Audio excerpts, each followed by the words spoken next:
Jadi pada kesempatan kali ini kita akan membahas mengenai gametogenesis. Gametogenesis yaitu proses pembentukan sel-sel gamet di dalam tubuh makhluk hidup dan terjadi pada organisme dewasa, baik pada manusia, hewan, maupun tumbuhan. Gametogenesis pada hewan dan manusia terbagi menjadi dua, yaitu spermatogenesis dan oogenesis. Spermatogenesis yaitu proses pembentukan sel kelamin jantan atau sel sperma yang terjadi di testis. Sedangkan oogenesis yaitu proses pembentukan sel telur atau ovum dan terjadi di ovarium betina. Yang pertama yaitu spermatogenesis. Tahapan spermatogenesis. Pada tahapan spermatogenesis terbagi menjadi tiga, yaitu tahap penggandaan, tahap pertumbuhan, dan tahap pematangan. Pada tahap penggandaan, sel primordial diploid mengalami pembelahan mitosis berulang-ulang dan membentuk spermatogonia tunggal atau sama dengan spermatogonium. Tahap pertumbuhan, spermatogonium bersifat diploid, spermatogonia tumbuh dan berkembang membentuk spermatosit primer diploid. Dan yang terakhir yaitu tahap pematangan. Spermatosit primer membelah secara meiosis 1 membentuk dua spermatosit sekunder haploid. Spermatosit sekunder kemudian membelah secara meiosis 2 membentuk 4 buah spermatid haploid. Setiap spermatid akan berdiferensiasi menjadi sperma matang haploid. Setiap sel spermatid yang mengalami diferensiasi akan kehilangan sitoplasma dan inti sel membentuk kepala sel sperma. Selain itu, terbentuk juga ekor panjang seperti flagella yang berfungsi untuk bergerak. Proses spermatogenesis. Spermatogenesis dimulai dari sel gamet primer mengalami pembelahan dan menghasilkan spermatogenium. Setiap spermatogenium diploid akan mengalami pembelahan mitosis untuk menghasilkan satu spermatosit primer diploid. Satu spermatosit primer akan membelah secara meiosis 1 membentuk dua spermatosit sekunder haploid. Dua spermatosit sekunder selanjutnya akan mengalami meiosis 2 sehingga membentuk 4 sel spermatid haploid. Dua spermatid mengalami pematangan spermiogenesis membentuk 4 sel spermatozoa atau sel kelamin jantan yang telah matang haploid. Jadi spermatogenesis menghasilkan 4 sel spermatozoa setiap kali pembelahan. Untuk lebih jelasnya, mari kita saksikan video ini. Sperm develop in the seminiferous tubules of the testes. Primordial sperm cells, called spermatogonia, lie dormant in the outer compartment of the tubules from the late fetal period until puberty. At puberty, the spermatogonia undergo mitotic divisions, giving rise to genetically identical cells. The cells grow gradually into primary spermatocytes, preparing to divide into cells half their size. Each of these primary spermatocytes undergoes a first meiotic division, forming two smaller haploid cells known as secondary spermatocytes.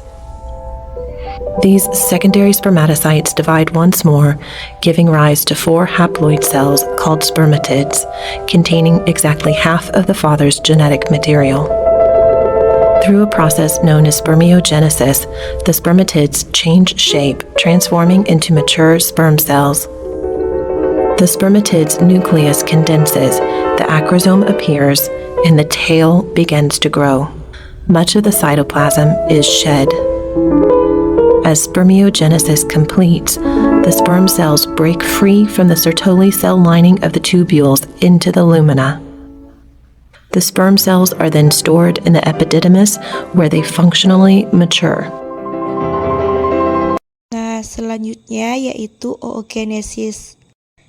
Tahapan oogenesis dibagi menjadi tiga, yaitu yang pertama tahapan penggandaan terjadi dalam ovarium janin.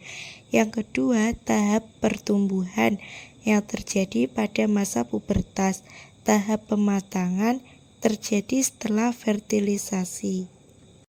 Proses oogenesis. Oogenesis dimulai dengan sel induk oogenium diploid akan membelah secara mitosis menghasilkan oosit primer diploid. Oosit primer kemudian membelah secara meiosis 1 menghasilkan satu oosit sekunder haploid. Ukuran lebih besar, mengandung sitoplasma lebih banyak. dan satu badan polar 1 atau polosit primer yang berukuran lebih kecil.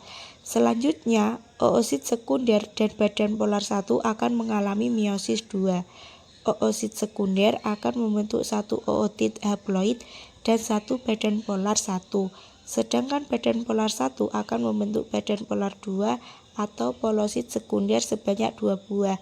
Satu badan polar 1 dan 2 badan polar 2 haploid mengalami degenerasi, sedangkan ootit berdiferensiasi menjadi satu sel ovum haploid.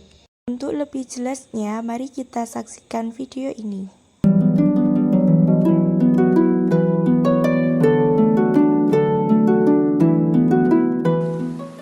At puberty, a woman has about 400,000 primordial follicles, each of which contains a primary oocyte surrounded by a single layer of granulosa cells. After puberty, 5 to 12 primordial follicles develop into primary follicles each month. Only a few primary follicles continue to grow, developing a fluid-filled cavity called the antrum. Eventually, one becomes dominant.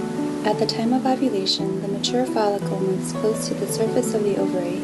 The fimbriae lifts off the expelled oocyte for potential fertilization.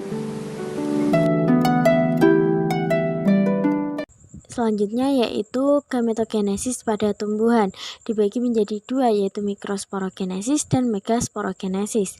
Mikrosporogenesis yaitu proses pembentukan gamet jantan pada alat kelamin jantan tumbuhan dan terjadi di dalam kepala sari dan menghasilkan serbuk sari.